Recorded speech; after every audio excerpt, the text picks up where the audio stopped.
12 cars arrived without warning, without apology, dropped at the edge of Isaac Marlowe's property like someone had simply run out of room.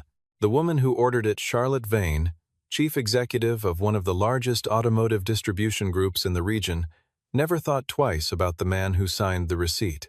He was a mechanic on a quiet street nobody important had ever driven down. He had grease under his fingernails and a 6-year-old daughter who brought a stuffed bear to work. He was, in her estimation, the last stop before the landfill. 3 months later, his name appeared on every valuation sheet in her boardroom, not as a supplier, not as a vendor, as the only person who had ever told her the truth about what she threw away. If you have ever been dismissed by someone who never bothered to look closely, keep reading. Isaac Marlowe had been up since 5:30. That was not unusual. Since his daughter Mia had started school, his mornings had developed a particular rhythm. Coffee on the workbench. The radio turned low, the rolling door of his garage pulled halfway up, so the cool air could move through the space while the day decided what it wanted to be. He ran a small shop on Eldon Street, a single-level brick building with 2 service bays and a parking strip that could hold maybe 6 cars if nobody was careless with the angles. The sign above the door read, "Marlowe's Garage," in white letters that had faded to the color of old cream. He had never repainted it. He told himself it was because he was busy. The truth was that his wife Grace had been the one who picked that particular shade of white. She had said it looked like something that had been there a long time and intended to stay. He had not touched the sign since the morning of the accident, 3 years before. Mia was 6 now, with 2 braids and a habit of narrating everything she observed. She brought her stuffed bear, Biscuit, to the garage every morning. Biscuit had a left ear that had been torn nearly off during a rough patch in the 2nd year of Mia's life, and Isaac had sewn it back with the same black thread he used for upholstery work. Mia considered this the highest possible credential. She had told her kindergarten teacher that her father could fix anything, and she meant it without any poetry intended. She simply believed it the way children believe things that happen to be true. That morning, she was sitting on her usual stool near the tool cabinet, drawing in a notebook with a green crayon, when she looked up at the 1968 Mustang Isaac was finishing under the lift. "Dad," she said, "that car looks like a grandpa taking a nap." Isaac laughed from somewhere beneath the rear axle. "That's about right. Will it wake up? Give me 20 minutes. She considered this, then returned to her drawing. Luke Derry arrived at 7:15, as he always did, with 2 extra cups of coffee from the gas station, 2 blocks over, and a general atmosphere of mild anxiety that had nothing to do with any specific thing and everything to do with his personality. Luke had known Isaac since they were 15, and he was the kind of friend who filled silence with words, the way other people fill silences with music, not because he was nervous, exactly, but because he genuinely could not tell the difference between a comfortable silence and one that needed help. "The Haverford account called again," Luke said, setting a cup on the corner of the workbench. "They want to push the pickup to next Friday. Also, I was looking at the receivables this morning, and I think we need to talk about the Reynolds contract falling through." "I know about the Reynolds contract. It was 40% of our next quarter." "I know, Luke. I'm just saying, I know what you're saying." Isaac rolled out from under the Mustang, sat up on the creeper, and looked at his friend without any particular alarm on his face. "We've had slow quarters before. We do good work. That doesn't change." Luke opened his mouth, then closed it. He looked at Mia, who was now drawing what appeared to be a car with a face, and then he looked back at Isaac. "You're remarkably calm for a man who just lost his biggest contract. Worrying about it won't fix the carburetor." Luke picked up his coffee. "You know, someday I'd like to be present when something actually rattles you." That happened approximately 90 minutes later. The truck was a large flatbed with hydraulic offloading equipment and a driver who climbed out holding a clipboard the way people hold things they want to hand off as quickly as possible. He was not unfriendly, but he was also not interested in conversation. He confirmed Isaac's name, confirmed the address, and presented a transfer order with the Vane Automotive Group letterhead at the top and the words, "Disposal Order Number, VG1204, printed in the subject line. 12 vehicles. Full title transfer. Released from insurance inventory as written-off units.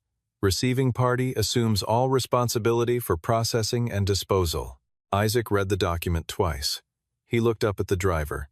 Nobody called ahead. "They usually don't with disposal lots," the driver said. "You want me to offload or not?" Isaac looked at the flatbed. He could see the first few shapes under the transport strapping the dull glint of chrome that had once been polished, the crumple of bodywork that had been left alone too long, the particular shade of oxidized paint that old cars develop when they have been sitting in conditions nobody monitored. To the driver, to the insurance adjuster who had processed the paperwork, to everyone in the chain that had moved these 12 vehicles from wherever they had been stored, to the back of this truck on this street, they were the end of something. The final administrative step before they stopped being anyone's problem. Isaac stepped closer to the truck. He was quiet for a long moment. Luke had come out of the garage and was standing behind him, reading the transfer order over his shoulder. 12 cars, Luke said, all written off. Isaac did not answer. He had climbed up on the running board of the flatbed and was looking at the first vehicle, a large American muscle car, under a layer of grime so thick that the color underneath was a matter of speculation. He looked at the roofline. He looked at the curve of the rear quarter panel. He stepped back down. "Offload them," he said. Isaac Luke started. "Offload them," he said again, and went to get his flashlight. What followed, over the next 40 minutes, was the kind of inventory that does not look like much from the outside. Isaac walked the line of 12 vehicles as they were placed in the lot, and he did not rush. He ran his hand along a door seam here, crouched to look at a chassis number there, pressed his thumb into a panel to feel for the give that indicates body filler versus original steel. He did not write anything down. He was listening in the particular way that people who have spent enough years with their hands inside machines learn to listen, not with their ears, but with something closer to their intuition, a pattern recognition built from 10,000 hours of contact with metal that was made to last, and metal that was made to look like it would last. Mia had followed him out. She stood at a respectful distance, holding Biscuit, watching her father move from car to car with the expression she reserved for things she found important. When Isaac stopped in front of the 11th vehicle, a low-slung coupe painted in a black so old it had started to read as very dark green, Mia walked up beside him. "Dad," she said, "these cars look sad. Like Biscuit before you fixed his ear. Like they're just waiting for somebody." Isaac looked down at her. "Yeah," he said. "That's about right." He signed the delivery receipt. The truck left. And that evening, after Mia had eaten dinner and fallen asleep with Biscuit tucked under one arm, Isaac pulled on his work light, opened his notebook to a fresh page, and started at the beginning. The first vehicle he cataloged properly was the American muscle car, a 1969 Dodge Charger, its engine compartment empty, but its frame intact. The vehicle identification number was clear and unmodified. He ran it against 3 databases. The Charger had rolled off a production line in late September of 1969, sold to a small racing outfit in Tennessee, transferred through 2 private owners over the following decade, and then disappeared from records in the early 1980s. Someone had removed the engine, but the removal was clean, controlled. The mounting bolts had been turned out evenly. No stripped threads, no forced extraction. Someone had taken the engine on purpose and stored it carefully. He went back to the car and looked inside the trunk.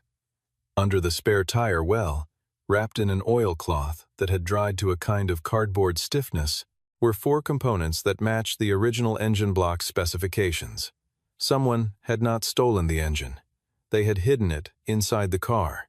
The second vehicle he documented in detail was a 1971 Ferrari Dino 246 GT. The paint was almost entirely gone. What remained clung to the lower panels in pale rust-red patches that looked like old maps. But the chassis was straight. Isaac ran a straight edge along the rocker panels.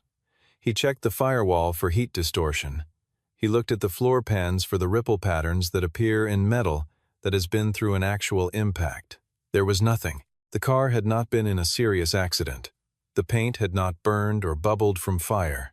It had simply been stored somewhere with too much moisture and too little attention, and the surface had surrendered slowly over years while the structure beneath it waited. He photographed the identification plate. He cross-referenced the stamped numbers on the engine block against a registry maintained by a collectors organization based in northern Italy. The numbers matched. This was not a replica. This was one of fewer than 300 Dino 246 GT units built for the North American market, and one of a smaller subset fitted with an interior package specified for a particular American distribution agreement. He sat back on his heels and looked at it for a long time.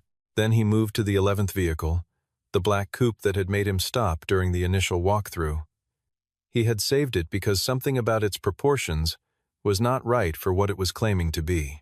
The body suggested 1 decade. The structural geometry suggested another. He removed the floor mat on the driver's side and felt along the underside of the sill. His fingers found a metal plate that was not a standard identification tag. It was a small stamped rectangle, factory-fitted by someone who knew exactly what they were marking. He photographed it and typed the alphanumeric string into his laptop. The result came back from a private vehicle history archive that specialized in pre-production and prototype documentation. He read the entry 3 times. He read it a 4th time. He looked around the garage at the 11 other cars, at the empty coffee cup on his workbench, at Mia's green crayon drawing of a car with a smiling face that she had left taped to the wall near the radio. He wrote 2 words in his notebook. Do right. Then he closed the notebook, turned off the work light, and went to sit in the chair by the door for a while. Charlotte Vane had been running Vane Automotive Group for 14 months, which was long enough to have stopped surprising people with her decisions, and short enough that certain people in the organization still believed she would eventually defer to them out of habit. She was 29. She wore her hair pulled back in a way that communicated efficiency without appearing to try. She had grown up around the company her father had been the previous chief executive, her grandfather, the founder, and she understood the business in the layered, ambient way that only comes from having sat in the back of rooms where decisions were made long before anyone thought of asking your opinion. She had ordered the disposal of the insurance lot because Jason Holt had put the paperwork in front of her and explained, in his particular way of explaining things that was designed to make disagreement feel uninformed, that carrying the vehicles on the books was creating complexity in advance of the equity offering. The vehicles were written off, the paperwork was clean, the fastest path was disposal. She had signed it in approximately 11 seconds. She had come to Eldon Street 2 days later because Jason had said the receiving facility needed to be verified for compliance purposes, and something in her had been mildly curious about the name Marlowe's Garage, 1-star rating from a parts supplier who clearly had a grudge, 4.5 stars from every actual customer, with reviews that mentioned things like, "The only honest mechanic I've ever met," and took the time to explain everything. She had filed this away without deciding what to do with it. Then she found herself in the passenger seat of Jason's car heading down Eldon Street, and she told herself it was a compliance check. Isaac Marlowe was wiping his hands on a shop rag when they walked in. He was not what she had pictured. She had not pictured much, honestly, but she registered him the way she registered most people, quickly, and with the quiet confidence of someone accustomed to being the most important person in a room. He was average height, dark-haired, with the kind of forearms that come from work rather than a gym. His daughter was sitting on a stool near the wall, drawing, with a stuffed bear in her lap. Charlotte looked around the garage. It was clean, relative to what she had expected, organized. She could see the edge of the disposal lot through the side door 12 shapes in various states of external degradation. "I want to confirm these are being processed correctly," she said. "They're insurance write-offs. They shouldn't be resold." Isaac looked at her without heat. The transfer documents were complete. "I understand what I received." Jason stepped forward slightly. He was 54, thick-necked, with the silver hair of a man who had decided at some point that his appearance was a form of authority. "We want to be sure there's no misunderstanding about the status of those vehicles. They're designated for scrap, not for retail." "I understand that," Isaac said, in the same level voice. The little girl looked up from her drawing. "Hi," she said to Charlotte. "Do you want to see what I drew?" "I drew one of the cars outside." Charlotte glanced down. The drawing showed something that was approximately car-shaped, with a large round face on the hood and a frown. There was a small figure standing next to it. The figure had what appeared to be a wrench. "That's very nice," Charlotte said, with the careful warmth of someone who is not around children often. She turned back to Isaac. "You have a daughter here at the shop." "I do." "That's practical." She said it without calculation, But something in the word landed a half-step wrong. The implication was not malicious. It was worse than that. It was simply the way a person describes something they have classified without really seeing a small life arranged around limited options. A man on a street like this, doing work like this, with a child on a stool in the corner. Practical. As in, what else would you do? Isaac did not respond. He looked at her for one flat second, and then he looked away.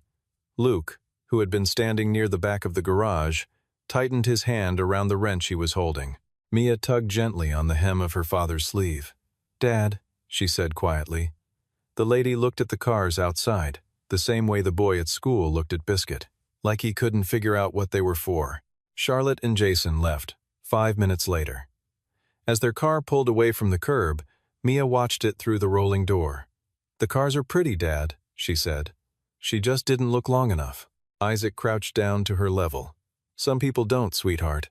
That night, at 11 o'clock, he photographed the metal plate from beneath the 11th vehicle's floor mat under high-resolution lighting and cross-referenced the string a second time with 2 independent archives. What the second search confirmed was this. The vehicle was not a reproduction of anything. It was a prototype. Specifically, it was Unit 11 of a 17-unit pre-production test series commissioned internally by the original Vane Automotive Enterprise in 1973, built in an attempt to qualify for a government fleet contract that had ultimately been awarded to another manufacturer. The project had been quietly discontinued. The prototypes had been dispersed, some destroyed, some sold, some allocated to company executives, most simply losing coherent documentation over the following decades. The stamp on the plate was the original internal production code, and it matched the entry in the archive precisely. He called up a recent auction record for a vehicle from the same prototype series, Unit 7 of 17, documented incompletely, with a damaged chassis and no original paperwork. It had sold at auction in London 14 months ago for $940,000. The unit in his garage was complete. The chassis was straight. The original specification document, still tucked under the floor mat in its laminated sleeve, was intact. By any reasonable estimate, its current market value fell between $1.1 and $1.4 million. He sat with that number for a while. The title was in his name.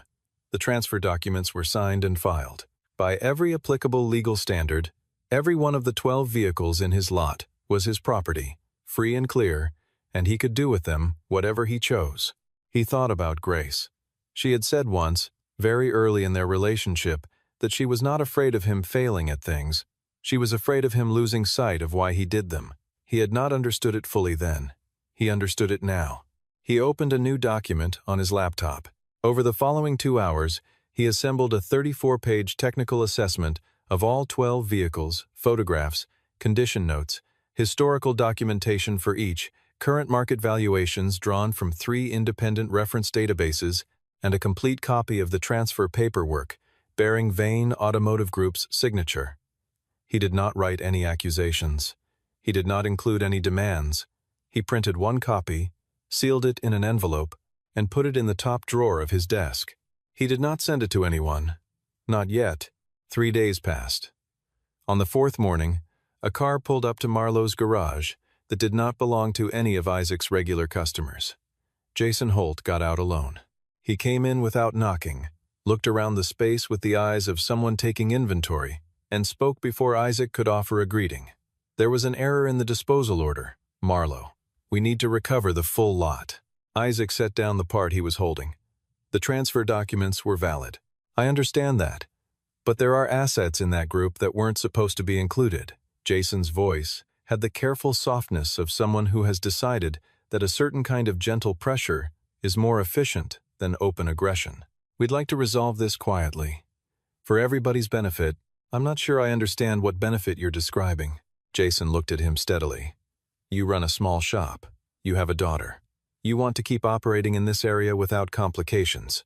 I think you understand what I'm saying." Isaac looked back at him for a long moment. Then he glanced up, very briefly, at the upper corner of the garage, where a small black camera had been mounted since the spring, an insurance requirement, after a tool theft 2 years ago. He looked back at Jason. "You just threatened me," Isaac said, in front of my security camera. I think you understand what I'm saying." Jason's expression shifted not dramatically, but the softness went out of it. He looked up at the camera. He looked back at Isaac. He started toward the door. "We'll be in touch through our legal department," he said. "That's fine," Isaac said. After the car left, Luke leaned against the workbench and exhaled slowly. "I need you to explain to me what is happening." "I'm going to send an email," Isaac said, sitting down at his desk. The email to Charlotte Vane was 4 sentences.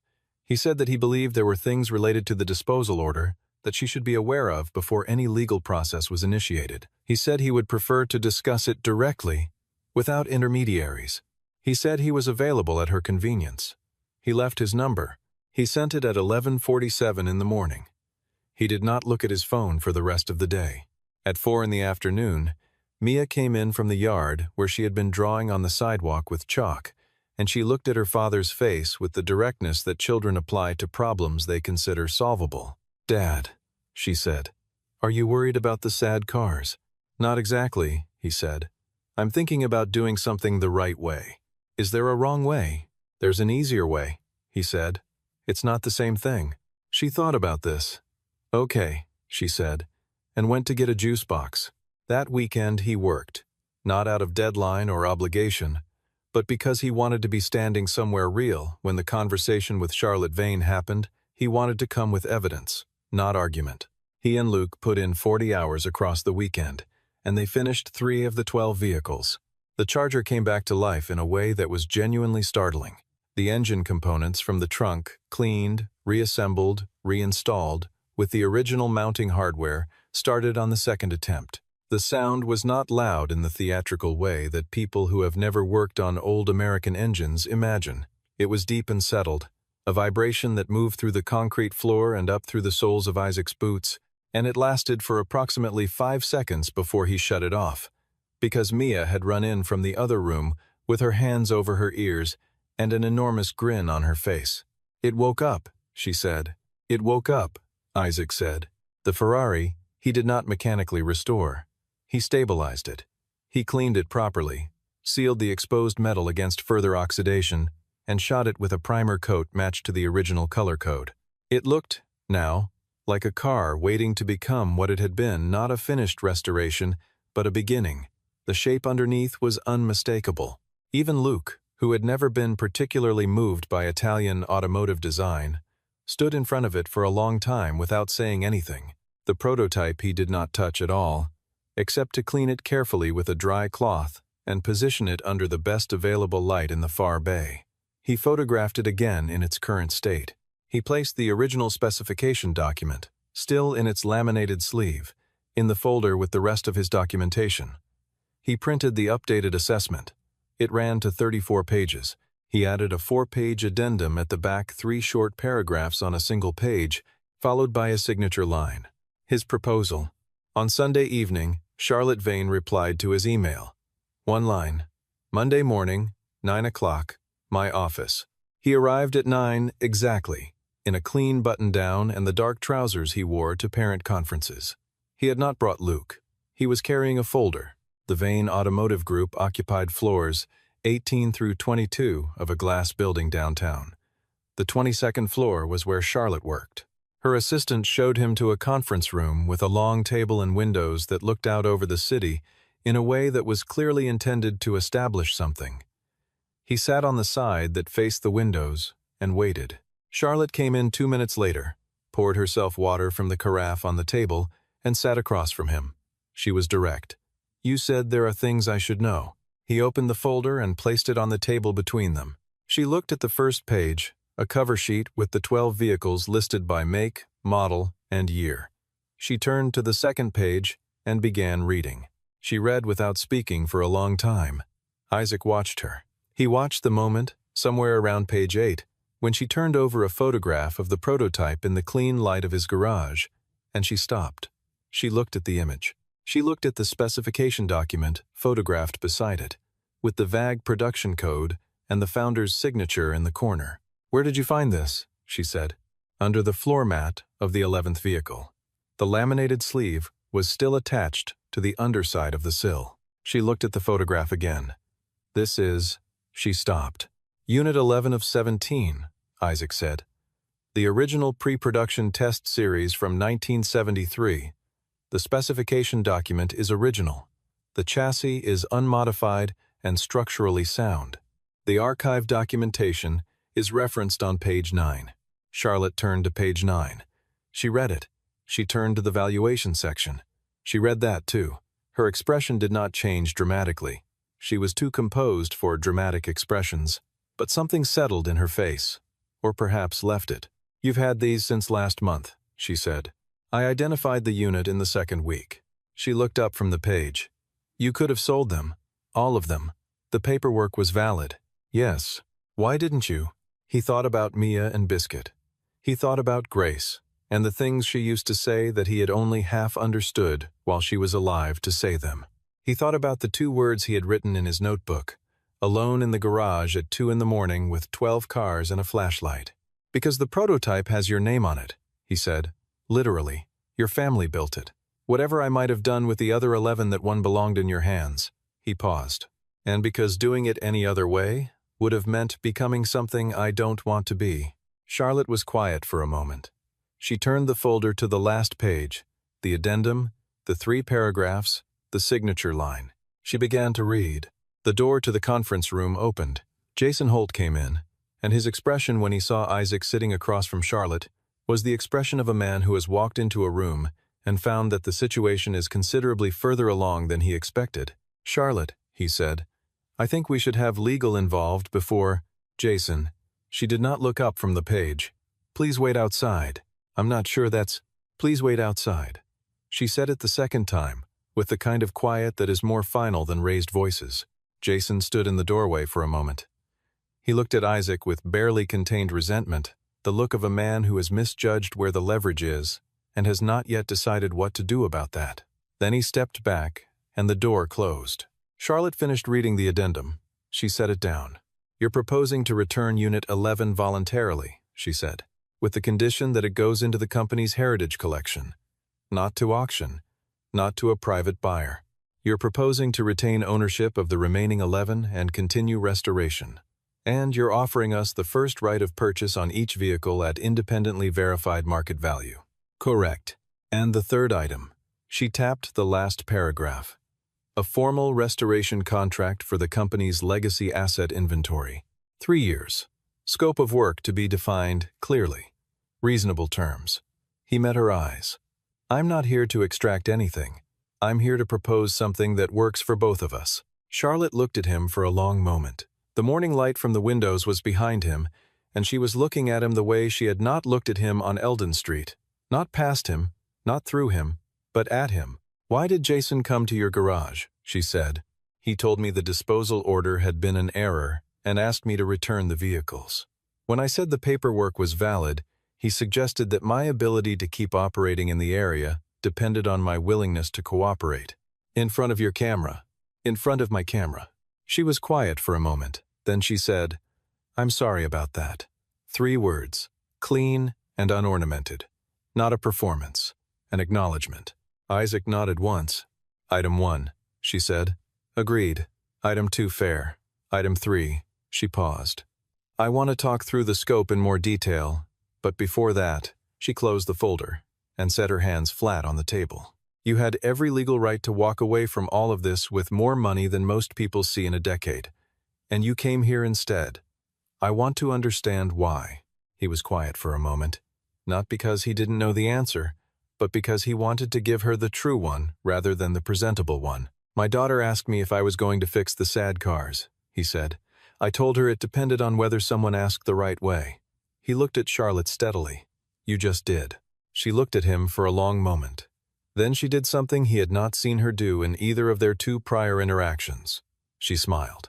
Not the brief, managed expression she had turned on Mia in the garage. Something real, and slightly surprised, and briefly undefended. She reached for her notepad. The meeting lasted another 2 hours.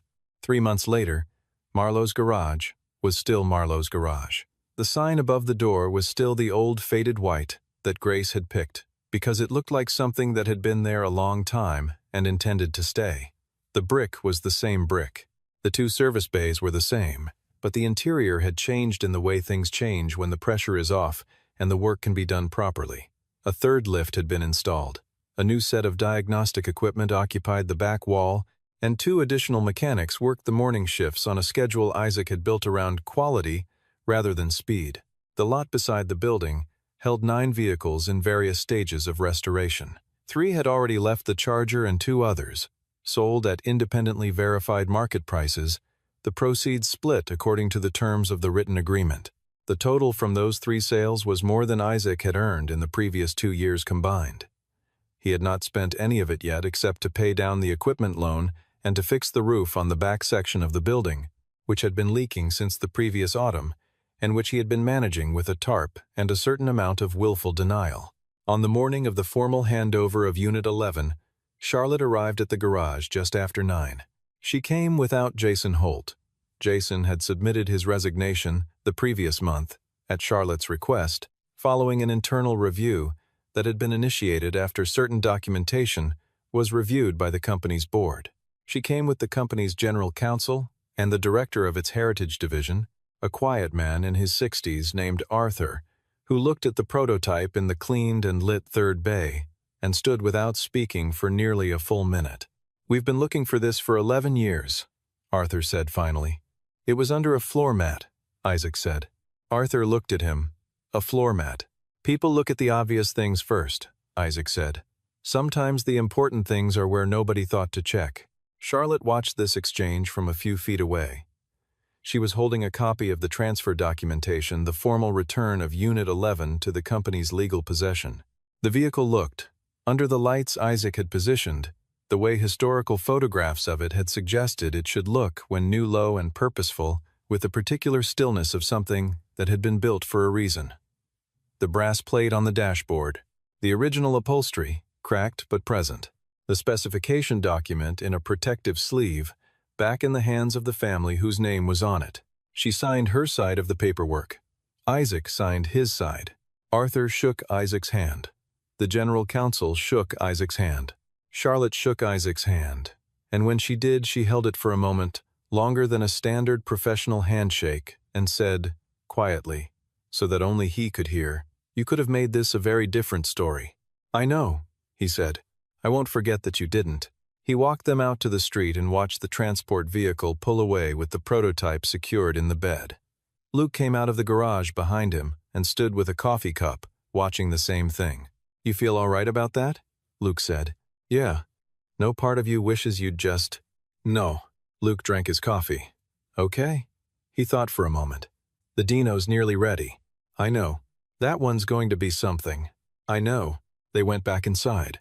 That evening, Isaac and Mia sat on the back step of the garage after dinner, the way they did in warm weather, with Biscuit between them. Mia was carefully resewing one of Biscuit's jacket buttons, using a needle and the black thread she had asked Isaac to teach her to use the previous weekend. She was slow and precise, the way children are when they are genuinely trying to do something right. "The black car is gone," she said. "Went to a good place," Isaac said. Mia nodded very seriously. The way she nodded at things she had already decided were correct. Good. Things belong where they belong. Isaac looked at his daughter at the particular, complete focus she was giving to the button on the bear's jacket. The same focus she had watched him apply to things ever since she was old enough to watch. He thought about Grace. He thought about the morning the trucks had arrived, and the driver had handed him a clipboard as though the things on that flatbed had already finished being anything. He thought about Charlotte's face when she turned the page and saw the specification document photographed in his garage, in his light, found by his hands. He thought about what it meant to see something clearly. There is a version of this story in which Isaac Marlowe said nothing and sold 12 vehicles and took the money and replaced the sign above the door. Nobody would have known. Nobody would have blamed him. The law was on his side in every direction. But the law and the right thing are not always the same shape, and Isaac had spent enough time working on machines to understand that a thing can be technically functional and fundamentally wrong at the same time. He had made a decision, alone in his garage at 2 in the morning, with 2 words in a notebook and a photograph of a brass plate and his daughter's stuffed bear watching from the windowsill. He had decided that what kind of person he was mattered more than what kind of settlement he could get. What followed the contract the restorations, the phone calls from Charlotte's office, the morning. When Luke came in with a printed copy of the formalized 3-year agreement and sat down on the floor and laughed with pure relief. None of it was luck. It was the direct result of a man understanding that the value of a thing is not determined by the last person who looked at it. It is determined by the first person who looked at it carefully. Nobody in the industry remembered the exact date the contract was signed. Nobody outside the building had been present when Jason Holt stepped out of a conference room and stood in the hallway with his hands in his pockets while the meeting went on without him. But the people who worked at Marlowe's garage, and the people who brought their cars there, and the people who eventually heard the story through the particular quiet transmission that honest reputations travel by, they knew that there was a mechanic on Eldon Street who had once been handed something extraordinary by people who didn't know what it was, and who had chosen to do the right thing with it, even when no one was watching. That is not the most efficient way to succeed. It is not the fastest, or the most obvious, or the most commonly advised. But it is the way that, at the end of a long day, you can come home and sit on a back step with your daughter and watch her fix a stuffed bear's button and know that what you built is something she can be told about without reservation. Mia finished the button. She held Biscuit up, turned him around once, and nodded. "Good," she said. "Now he won't lose it again." Isaac smiled. He looked at the sky, which was doing the ordinary, irreplaceable thing it does at the end of an ordinary, irreplaceable day. "Yeah," he said. "Now he won't."